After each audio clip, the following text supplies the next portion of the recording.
Привет всем зрителям моего канала. Сегодня я вам покажу, как я ремонтировал рейсмус с фуганком 2 в 1 Metabo HC 260. Да. HC, даже не DH. В общем, все, с чего все началось? Началось с того, что какой-то звук появился. То есть такого вот, звонкого. В итоге, то есть, когда я уже начал перекидывать, то есть внутрь заглядывать, смотрю, здесь ролик, который подает заготовку, он начал стираться. Видите, он стертый с одной стороны. Терся он, получается, в эту пластину. Вот. Она здесь стоит и сдерживает стружку, то есть, чтобы она выходила вниз либо вверх. То есть без нее как бы нельзя обойтись. Вот. Я сначала думал, может где-то стружка подбила, отогнула за планку и начала тереться. В итоге, то есть, посмотрел, зазоры здесь все одинаковые, с одной и с другой стороны. То есть, значит, думаю, проблема в чем-то другом. Думаю, так, чтобы ее снять, открутить, здесь получается гайка с нейлоновым кольцом, ты начинаешь ее в середине крутить, а здесь болт под шуруп начинает крутиться, то есть за защитой его не видно, то есть гайка прокручивается. Снимаю я защиту, то есть от этого механизма, и я в шоке, честно скажу так. Почему в шоке? Потому что реально все шестеренки, думал, что это из металла черного, а это оказывается пластик, литье. Причем, что пластик, мягкий, короче. Если, допустим, сравнивать его с полиацеталем, то он намного мягче. Наверное, как второпласт. Вот. В общем, получается, все, шестеренки эти все, короче, пластик. Блин, неужели нельзя было сделать это все сразу с металла, чтобы оно раз сделал навсегда? Нет, короче. Китайцы намутили, накрутили, чем быстрее шлепнули и все. В общем, в итоге я беру вот этот вал, а он там вот так вот ходит здесь. Ну, когда снял защиту, смотрю, вот такая вот бляшка, по-другому не назовешь ее, бляшка, держит, получается, для того, чтобы вал можно было вытащить сюда. Она уже вот, если видно, то есть разъела. То есть вот эта втулка пластмассовая, которая была надета здесь, она сделалась эллипсом, и за счет того, что здесь шестеренка тянет ее в сторону, она вытерлась этой эллипсом. То есть никакой смазки вообще нету. То есть оно стерлось тут, но все на сухую. Ну, понятно, тут скорости нету, но все равно смазка должна быть. То есть я вытащил. Мало того, что оно еще там, получается, эта деталь, она там люфтит, короче, 2 миллиметра. Ну хотя бы можно было, ну, полмиллиметра оставить, да, там. Вот. Я бы не сказал, что она там стерлась, а может и стерлась. Хотя я замерил вторую деталь, которая там стояла, они одинаковые, получается. Может, одинаково стерлись. Это получается, что интересно, получается, здесь внутри запрессована гайка из латуни. На это они не пожалели дело, да, чтобы вкрутить сюда, то есть, ну, вклеить латунь. То неужели можно было здесь сделать латунную какую-нибудь вставочку? Доходила нам бы себе этот вал очень долго и счастливо. В общем, решил это все дело переделывать. Вот. Возьму это все дело, сейчас отфрезерую на чипу, просто станке, эти заготовочки такие, и заново. У меня там товарищ один вот, прислал такой вот пластик толщиной. Ну, вот отходы у него там на производстве. Коля, спасибо тебе большое, мне пригодится. Вот как раз он мне пригодился, такая толщина именно нужна. Вот. Правда, он тоже мягкий, вот, но я думаю, я в нем отфрезерую отверстие и запрессую туда уже пластик с полиацеталем потверже. Попробую, если как он, ну, я думаю, что он будет ходить. Если не будет ходить, можно его будет выстрелить и поставить туда латунную втулку. Вот и все. Просто сразу отфрезерую 2 штуки. Даже, так скажу, не буду, я резьбу здесь прям нарежу в этом пластике. Не буду я там заморачиваться. То есть если... Потому что там как бы по сути такого как бы нагрузки такой нету. Это просто болт с пружиной. То есть, ну, для того, чтобы он поджимает, получается, валик к этому, к доске. То есть тут пластмассовая резьба, я думаю, что она там будет ходить. А если не будет, значит мы сделаем там такую, как надо. Самому у себя в дома, вот я думаю, это все можно будет попроще. В принципе, ничего сложного. Также, конечно, надо заглядывать в середину, смотреть за этими шестеренками пластмассами. Если они будут плохо работать, значит тоже придется я их отфрезерую на станке из полиацеталия, более, то есть лучшего пластика. Вот. Ну, короче, пока трогать их не буду.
Я вытащил, вырезал, то есть просто немножко пластик он режет и все-таки выходит либо фреза, то есть неточная, то есть что-то, короче, не стал перетачивать заново, просто она немножко очень легко уходит сюда. Сейчас я его просто приклею на эпоксидку. Вот, еще добавлю маленький шурупчик сюда, такой, чтобы зацепить просто его, чтобы, если что, она не прокручивалась втулочка, да и все. Но прежде чем это все дело клеить, я сначала просверлю здесь отверстие, нарежу резьбу.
Здесь еще закрутил шуруп, для того, чтобы немножко приземлить втулку, если что, чтобы не прокрутилось.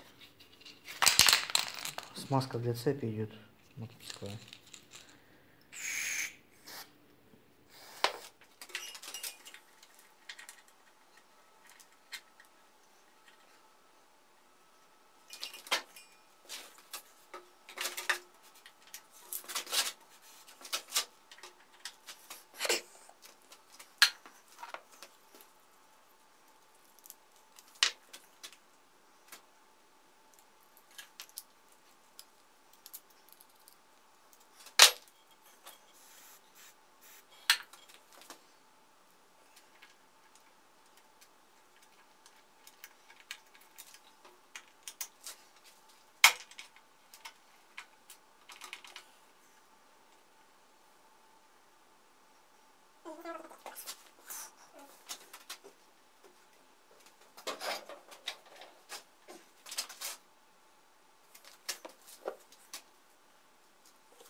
Ну что, на этом все, ремонт закончен. Вот. Поменяли эти все втулочки, запустили, все работает. Теперь еще осталось другую сторону так сделать.